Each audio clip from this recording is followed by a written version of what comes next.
how to begin this video, but it's yet another one from our Goosebumps series.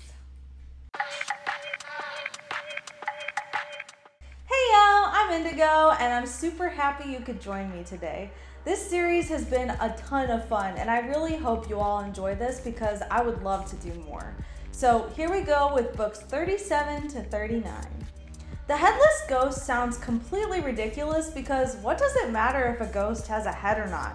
But it's actually an essential plot point. Stephanie and Dwayne are known as the Twin Terrors because they enjoy scaring other kids in their community. They love scary things, especially the Hill House, which is a haunted house that's also a tourist attraction in their town. Out of boredom, they decide to take another tour with their favorite guide, Otto, but instead of following the group, they would head off and explore on their own. Little do they know that the Headless Ghost is waiting for them. They find a room filled with cats and run into a thick wall of cobwebs, but these are the least of their worries. They are certain that ghosts are haunting them and try to leave. They finally catch up with Otto and run into their other favorite tour guide, Edna. There was also this weird boy on tour too, and Dwayne figures out his name is Seth. Seth knows where the real ghosts are. So they all agree to meet at the Hill House again the next night with Seth as their new guide. It is soon discovered that Seth is actually Andrew, the legendary boy who lost his head. And since he can't find his own head, he wants to borrow Dwayne's. The children promise to help Andrew find his real head. However, the next twist is that they all find the real Andrew and his lost head. Otto shows up to save the day and tells Seth to stop scaring Dwayne and Stephanie. They leave feeling happy that they helped the Headless Ghost. But when someone confronts them about hanging out in the Hill House, they discover that there haven't been any tours in the house for a few months. They look back and find Otto, Edna, and Seth are all ghosts that suddenly disappear. It's awesome. Now we have the Abominable Snowman of Pasadena. Honestly, this story made me a bit mad because the father is so relentless in his greed that he endangers his children on multiple occasions. Jordan and Nicole are spending some time with their dad in Alaska, who is a photographer trying to capture a photo worth a lot of money. The problem is, wherever people go off on their own in the woods, they never come back.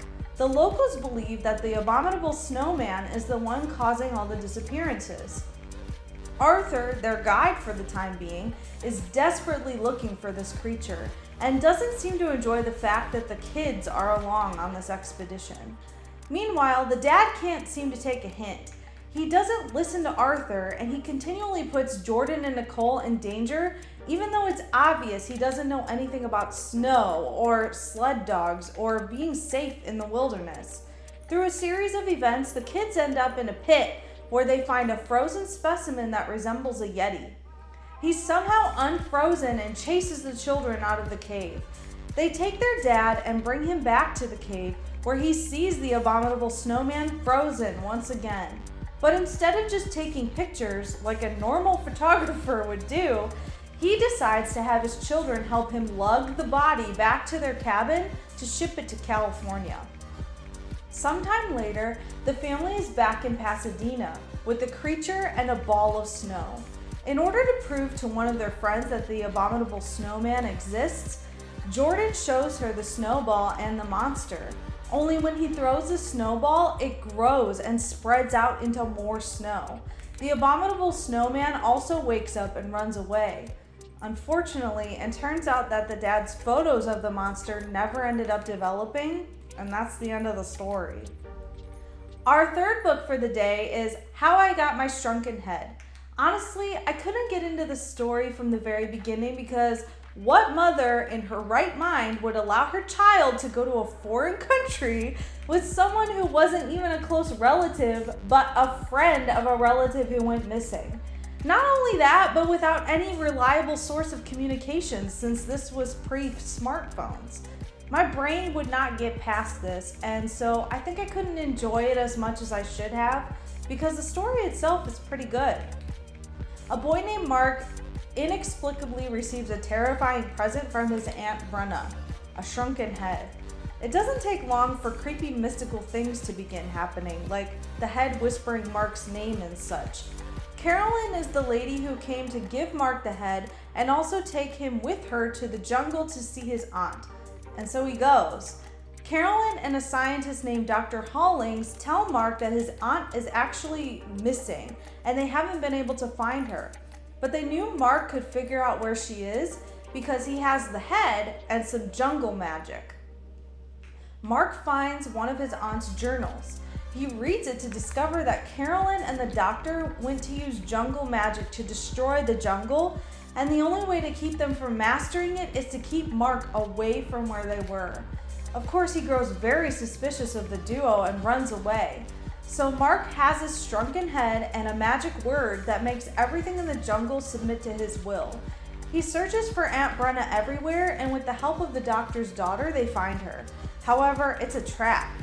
Mark and his aunt try to run, but they are captured. The only way to stop the doctor and his crew is if Mark said the magic word while holding the shrunken head. After a bit of suspense and confusion, Mark manages to succeed and all the bad guys shrink to the size of mice. As Aunt Brenna sends him back home, she tells him that she took the magic back and he doesn't have to worry about it ever again. But boy, is he surprised when he gets home and the shrunken head starts talking. And we're finished here. Leave a comment about your favorite summary so far. Don't forget to like and subscribe. Thank you so very much for watching.